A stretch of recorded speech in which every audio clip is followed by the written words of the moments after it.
What is going on, everybody? James with Blue Tech coming here today, and today I'm going to actually show you how you can make the low-sounding audio coming out of the speaker here on your iPhone just a little bit louder. Now, if you guys see my previous video where I did the same exact thing with the AirPods, you kind of know where this is going. Now, with this, I actually recommend you use your own phone. Definitely don't use somebody else's phone. And when you use your own phone, definitely you want to clean off this earpiece here because, well, you're going to be putting your mouth on it. Now, before you click off this video, definitely this actually has worked with my previous one with the AirPods. So this has worked with this. Not only has it worked with my phone, but it actually has worked with my wife's phone.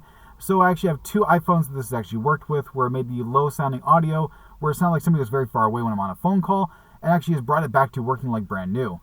So what you're going to want to do is actually, after you clean it off, you're basically want to actually put your mouth on the earpiece right here, and actually you want to either suck or blow air in or out of the earpiece. And actually what that does is, for whatever reason, it will make the low sounding audio actually going back to being like new. My wife and I were actually going to take her phone in to get repaired, which would have been like around $100 repair. And actually I decided, like, well, it worked with the AirPods. Let me see if it actually works with the iPhone. And I tried it, and actually it did work. So if you guys actually have low sounding audio coming out of the speaker here on your iPhone, where you can't really hear anybody, so you have to either have it on the speaker or you actually have to use an earpiece in order to be able to hear anybody, try this method. Let me know down in the comment section below actually if it did work. I would love to know if it actually worked or not. As always, it's been James with Blue Tech. I'll catch you guys next time. Have a good one.